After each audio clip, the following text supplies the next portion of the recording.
ਵਾਹਿਗੁਰੂ ਜੀ ਕਾ ਖਾਲਸਾ ਵਾਹਿਗੁਰੂ ਜੀ ਕੀ ਫਤਿਹ ਜੀ। ਸੰਗਤ ਜੀ, ਅੱਜ ਦਾ ਜੋ ਸਾਡਾ ਵਿਸ਼ਾ ਹੈ ਉਹ ਹੈ ਜਦੋਂ ਅਸੀਂ ਗੁਰੂ ਘਰ ਜਾਈਏ। ਅੱਜ ਦਾ ਜੋ ਵਿਸ਼ਾ ਹੈ ਸਾਡੇ ਜੀਵਨ ਦੇ ਲਈ ਇੱਕ ਬਹੁਤ ਹੀ ਇੰਪੋਰਟੈਂਟ ਵਿਸ਼ਾ ਹੈ। ਜਦੋਂ ਵੀ ਅਸੀਂ ਗੁਰੂ ਕੋਲ ਜਾਈਏ ਯਾਨੀ ਗੁਰੂ ਘਰ ਜਾਈਏ, ਸਭ ਤੋਂ ਜ਼ਰੂਰੀ ਜੋ ਸਾਡੇ ਲਈ ਕੰਮ ਹੈ ਉਹ ਹੈ ਗੁਰੂ ਨੂੰ ਸੁਣਨਾ। ਕਈ ਵਾਰੀ ਕੀ ਹੁੰਦਾ ਹੈ ਕਿ ਅਸੀਂ ਗੁਰੂ ਘਰ ਤਾਂ ਜਾਂਦੇ ਹਾਂ, ਮੱਥਾ ਟੇਕਦੇ ਹਾਂ, ਪਰਿਕਰਮਾ ਵੀ ਕਰਦੇ ਹਾਂ, ਵਾਪਸ ਆ ਜਾਂਦੇ ਹਾਂ। ਸੰਗਤ ਜੀ, ਮੱਥਾ ਟੇਕਣ ਦਾ ਲਾਭ ਹੈ, ਗੁਰੂ ਘਰ ਜਾਣ ਦਾ ਵੀ ਲਾਭ ਹੈ, ਪਰ ਸਾਨੂੰ ਇਹ ਗੱਲ ਯਾਦ ਰੱਖਣੀ ਹੈ ਕਿ ਗੁਰਮਤਿ ਦੇ ਅਨੁਸਾਰ ਗੁਰੂ ਦਾ ਘਰ ਭਾਵ ਗੁਰਦੁਆਰਾ ਸਾਹਿਬ ਕੇਵਲ ਇੱਕ ਪੂਜਾ ਦਾ ਸਥਾਨ ਹੀ ਨਹੀਂ ਹੈ ਕਿ ਜਿੱਥੇ ਅਸੀਂ ਪੂਜਾ ਕੀਤੀ ਤੇ ਵਾਪਿਸ ਪਰਤ ਆਏ। ਗੁਰਦੁਆਰਾ ਅਸਲ ਮਾਇਨਿਆਂ ਦੇ ਵਿੱਚ ਪਾਤਸ਼ਾਹ ਕਹਿੰਦੇ ਨੇ ਇੱਕ ਵਿਦਿਆਲਿਆ ਹੈ, ਸਕੂਲ ਹੈ, ਇੱਕ ਕਾਲਜ ਦੀ ਤਰ੍ਹਾਂ ਹੈ। ਪਾਤਸ਼ਾਹ ਦੇ ਬਚਨ ਨੇ,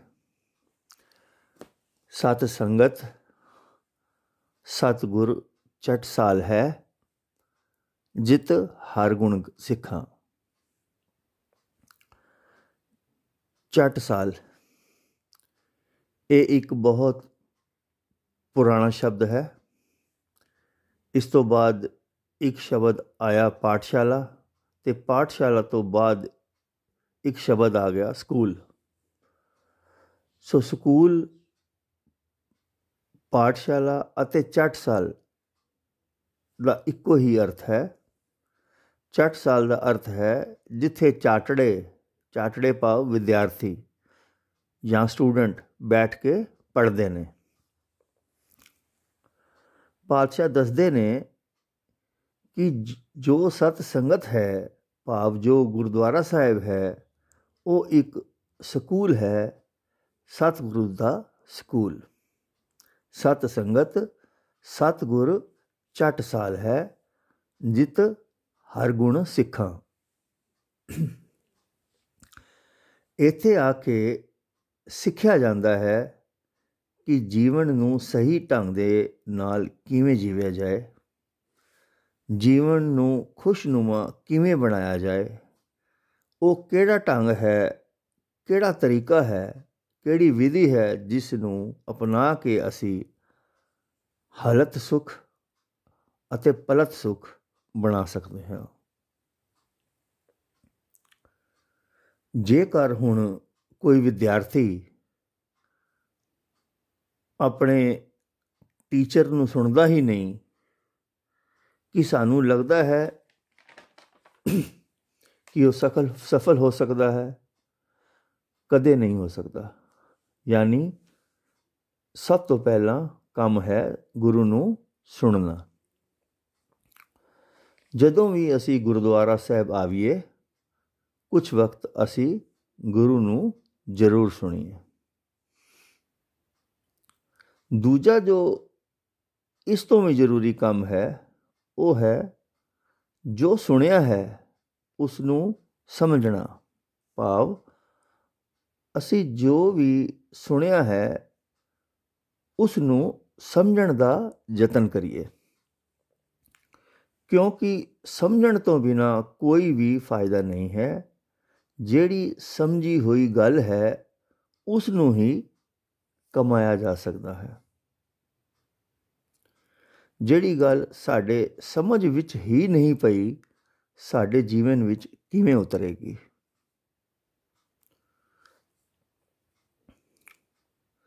ਜੋ ਤੀਸਰਾ ਜ਼ਰੂਰੀ ਕੰਮ ਹੈ, ਜਿਸ ਨੂੰ ਅਸੀਂ ਸੁਣਿਆ ਹੈ, ਜਿਸ ਨੂੰ ਹੁਣ ਅਸੀਂ ਸਮਝ ਵੀ ਲਿਆ ਹੈ, ਉਸ ਨੂੰ ਅਸੀਂ ਆਪਣੇ ਜੀਵਨ ਵਿੱਚ ਵੀ ਉਤਾਰੀਏ। ਭਾਵ ਉਸ ਨੂੰ ਅਸੀਂ ਆਪਣੇ ਜੀਵਨ ਦਾ ਆਧਾਰ ਬਣਾ ਲਈਏ, ਉਸ ਨੂੰ ਆਪਣੇ ਜੀਵਨ ਦੇ ਵਿੱਚ ਸਮਾ ਲਈਏ। ਯਾਨੀ ਮੋਟੇ ਤੌਰ 'ਤੇ ਅਸੀਂ ਆਪਣੀ ਰੋਜ਼ਮर्रा ਦੀ ਜ਼ਿੰਦਗੀ ਦੇ ਵਿੱਚ ਇਸ ਨੂੰ ਪੂਰੀ ਤਰ੍ਹਾਂ ਸ਼ਾਮਿਲ ਕਰ ਲਈਏ। ਯਾਨੀ ਜੋ ਵੀ ਅਸੀਂ ਪੜ੍ਹਿਆ ਹੈ, ਸੁਣਿਆ ਹੈ, ਉਹ ਸਾਡੇ ਜੀਵਨ ਦੇ ਵਿੱਚ, ਸਾਡੇ ਵਿਵਹਾਰ ਦੇ ਵਿੱਚ ਵਿਖਾਈ ਦੇਣਾ ਚਾਹੀਦਾ ਹੈ। ਭਾਵ ਅਸੀਂ ਆਮ ਜ਼ਿੰਦਗੀ ਵਿੱਚ ਜੋ ਰਿਸ਼ਤੇ ਨਾਤੇ ਨਿਭਾ ਰਹੇ ਹਾਂ, ਉਸ ਵਿੱਚ ਉਹ ਵਿਖਾਈ ਦੇਣਾ ਚਾਹੀਦਾ ਹੈ। ਜੇਕਰ ਸਾਨੂੰ ਗੁਰੂ ਦੀ ਗੱਲ ਸਮਝ ਆ ਗਈ ਹੈ ਅਤੇ ਫਿਰ ਜਦੋਂ ਅਸੀਂ ਉਸ ਨੂੰ ਆਪਣੀ ਜ਼ਿੰਦਗੀ ਦਾ ਆਧਾਰ ਵੀ ਬਣਾ ਲਿਆ ਹੈ, ਤਾਂ ਸੱਚ ਜਾਣਿਓ ਸਾਡੇ ਰਿਸ਼ਤੇ, ਸਾਡਾ ਜੀਵਨ ਸੁਖਾਵਾਂ ਹੋ ਜਾਏਗਾ। ਗੁਰੂ ਹੀ ਤਾਂ ਸਾਨੂੰ ਦੱਸਦਾ ਹੈ ਕਿ ਪੁੱਤਰ ਦੇ ਕੀ ਫਰਜ਼ ਹਨ, ਇੱਕ ਧੀ ਦੇ ਕੀ ਫਰਜ਼ ਹਨ, ਪਤੀ ਦੇ, ਪਤਨੀ ਦੇ ਕੀ ਫਰਜ਼ ਹਨ, ਇੱਕ ਨੂੰਹ ਦੇ ਕੀ ਫਰਜ਼ ਹਨ, ਸੱਸ ਦੇ ਕੀ ਫਰਜ਼ ਹਨ, ਧਰਮ ਦਾ ਕੀ ਅਰਥ ਹੈ। ਇਹੀ ਤਾਂ ਧਰਮ ਦਾ ਅਰਥ ਹੈ ਕਿ ਅਸੀਂ ਇੱਕ ਚੰਗੇ ਪੁੱਤਰ ਬਣ ਜਾਈਏ, ਇੱਕ ਅੱਛੀ ਬੇਟੀ ਬਣ ਜਾਈਏ, ਭਾਵ ਚੰਗੇ ਮਨੁੱਖ ਬਣ ਜਾਈਏ। ਭਾਵ ਜਿਸ ਦੇ ਨਾਲ ਅਸੀਂ ਸਵੇਰ ਤੋਂ ਸ਼ਾਮ ਤੱਕ ਅਸੀਂ ਮਿਲਦੇ ਗਿਲਦੇ ਹਾਂ, ਪਤਾ ਲੱਗਣਾ ਚਾਹੀਦਾ ਹੈ ਕਿ ਅਸੀਂ ਸਹੀ ਮਾਇਨਿਆਂ ਦੇ ਵਿੱਚ ਗੁਰੂ ਦੇ ਦੱਸੇ ਹੋਏ ਮਾਰਗ 'ਤੇ ਚੱਲ ਰਹੇ ਹਾਂ। ਸੋ ਸੰਗਤ ਜੀ, ਵਿਚਾਰ ਬਹੁਤ ਲੰਮਾ ਨਾ ਹੋ ਜਾਏ, ਵਿਸ਼ਾ ਬਹੁਤ ਗਹਿਰਾਈ ਵਾਲਾ ਹੈ। ਜਿੰਨੀ ਵੀ ਵਿਚਾਰ ਕਰੀਏ ਉਨੀ ਹੀ ਘੱਟ ਹੈ। ਹੁਣ ਮੁੱਖ ਤੌਰ 'ਤੇ ਸਾਨੂੰ ਸਭ ਤੋਂ ਪਹਿਲਾਂ ਗੁਰੂ ਨੂੰ ਸੁਣਨਾ ਹੈ, ਫਿਰ ਸਮਝਣਾ ਹੈ ਅਤੇ ਫਿਰ ਸਭ ਤੋਂ ਜ਼ਰੂਰੀ ਜੋ ਕੰਮ ਹੈ ਉਹ ਹੈ ਆਪਣੇ ਜੀਵਨ ਦੇ ਵਿੱਚ ਸਮਾ ਲੈਣਾ ਹੈ। ਆਪਣੇ ਜੀਵਨ ਦੇ ਵਿੱਚ ਜੋ ਅਸੀਂ ਸੁਣਿਆ ਹੈ, ਸਮਝਿਆ ਹੈ, ਉਸ ਨੂੰ ਆਪਣੇ ਜੀਵਨ ਦੇ ਵਿੱਚ ਸਮਾ ਲਈਏ। ਸਿਰਫ ਸਾਹ ਲੈਣਾ ਹੀ ਜੀਵਨ ਨਹੀਂ ਹੈ ਕਿ ਸਾਡੀ ਨਬਜ਼ ਚੱਲ ਰਹੀ ਹੈ, ਅਸੀਂ ਜੀਵਨ ਜੀ ਰਹੇ ਹਾਂ। ਸੋ ਇਸ ਵਿੱਚ ਕੋਈ ਸ਼ੱਕ ਨਹੀਂ, ਜੇ ਅਸੀਂ ਇਹਨਾਂ ਤਿੰਨਾਂ ਕੰਮਾਂ ਨੂੰ ਆਪਣੇ ਜੀਵਨ ਵਿੱਚ ਉਤਾਰ ਲੈਂਦੇ ਹਾਂ ਤਾਂ ਸੱਚ ਜਾਣਿਓ ਅਸੀਂ ਵੇਖਾਂਗੇ ਸਾਡੇ ਜੀਵਨ ਦੇ ਵਿੱਚ ਸਹੀ ਮਾਇਨਿਆਂ ਦੇ ਵਿੱਚ ਬਦਲਾਵ ਆ ਰਿਹਾ ਹੈ। ਸਾਡਾ ਜੀਵਨ ਜੋ ਹੈ ਉਹ ਬਦਲ ਰਿਹਾ ਹੈ।